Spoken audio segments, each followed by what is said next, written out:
স্বাগতম জনাইছোঁ সকলোকে আজিৰ এক অন্য ভিডিঅ'লৈ আৰু এয়া হৈছে মই ঘৰতে বনোৱা বাটাৰ আৰু আমি ইয়াক ঘৰতে খুব সহজতে তৈয়াৰ কৰিব পাৰোঁ।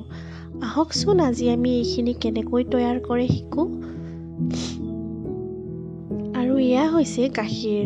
মই ৰাতিয়ে গাখীৰ গৰম কৰি থৈছিলোঁ আৰু এইখিনি মই ৰাতি ফ্ৰিজত ভৰাই থৈছোঁ।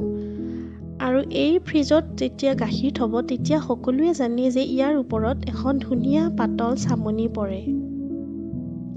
আৰু এই চামনিখিনি মই এসপ্তাহ ধৰি এটা কাপত মই এনেকৈ জমা কৰি থৈ ৰাখোঁ। আৰু ফ্ৰিজত ৰাখিলেও সহজে নষ্ট নহয়। এয়া মোৰ আজি 7 নম্বৰ দিন আৰু 7 নম্বৰ দিনা মই এইখিনি উঠাই আছোঁ। আজি বাৰু মোৰ চামনিটো অলপ কম কাৰণ মই অলৰেডি আৰু এবাৰ গাখীৰ গৰম কৰিছিলোঁ। এয়া মই ধুনীয়াকৈ ইয়াত ষ্ট'ৰ কৰি থৈ আছোঁ। আৰু এনেকৈ আপোনালোকে যদি ঘৰত সদায় গাখীৰ আনে এনেকৈ অলপ অলপকৈ চামনিখিনি কাঢ়ি এটা কাপত জমা কৰিব।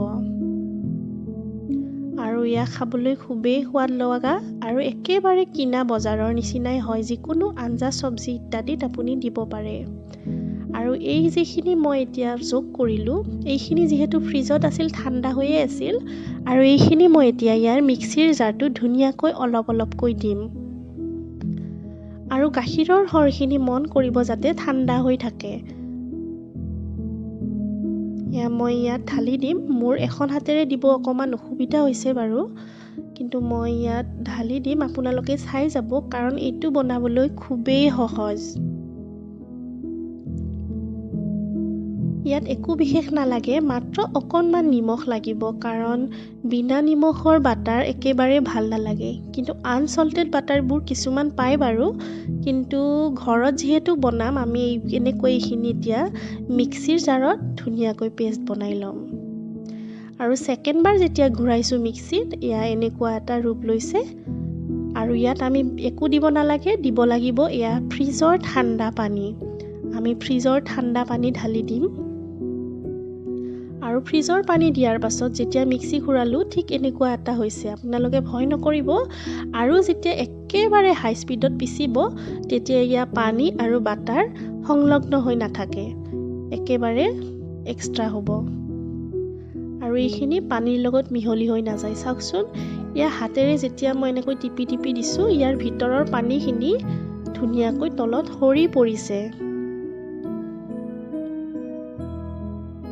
আৰু এইখিনি বাৰু আৰু এটা প্ৰচেছ আছে, চাই যাব। যেতিয়া আমি এইখিনি ধুনীয়াকৈ আঁতি এটা বাচনত থ'ম আৰু ইয়া মোৰ আগৰ বাটাৰ এইখিনি শেষেই হোৱা নাই। আমি পোলাও চোলাও ইত্যাদিত আৰু যিকোনো মছলা কাৰি আমি ব্যৱহাৰ কৰিব পাৰোঁ। আৰু এইখিনি মই ধুনীয়াকৈ পানীখিনি গুচাই গুচাই ইয়াত থৈ দিছোঁ। আৰু বাকী থকাখিনিও বাৰু মই আজৰি ল'ম। আৰু এই পানীখিনিও খুবেই হেল্ডি হয়। আপুনি যদি ৰুটি খায় তাত মাৰিব পাৰে, এই আটাখিনি আটাত ঢালি দিব পাৰে। আৰু এইখিনি বাটাৰ মই এতিয়া অকণমান ফ্ৰিজৰ ঠাণ্ডা পানী ধুনীয়াকৈ ধুই লৈছোঁ। কাৰণ ইয়াৰ এক্সট্ৰা যিখিনি পানী থাকে যদি তাত লাগি থাকে তেতিয়াহ'লে সোনকালে বেয়া হৈ যাব পাৰে বা গোন্ধাব পাৰে। আৰু মই এইখিনি এতিয়া ধুনীয়াকৈ আঁতি টান কৰি মই ৰাখি দিলোঁ। আৰু যেতিয়া অকণমান ফ্ৰিজত টাইট মাৰিব ফ্ৰিজত থোৱাৰ পাছত এনেকুৱা হ'ব। যিকোনো ব্ৰেড ঘৰত যদি সৰু ল'ৰা ছোৱালী আছে কিনা বাটাৰ খোৱাতকৈ আপুনি এনেকৈ খিচিৰি জিচিৰি ইত্যাদিত আপুনি ইয়াত দিব পাৰে। আৰু যিকোনো আঞ্জাটো দিব পাৰে, বহুতেই টেষ্টি। আৰু থেংক ইউ আপোনালোকে মোৰ ভিডিঅ'টো যে চাইছে আৰু আগলৈও চাই যাব আৰু মোৰ চেনেলটো ছাবস্ক্ৰাইব কৰিবলৈ একেবাৰেই নাপাহৰিব। নমস্কাৰ।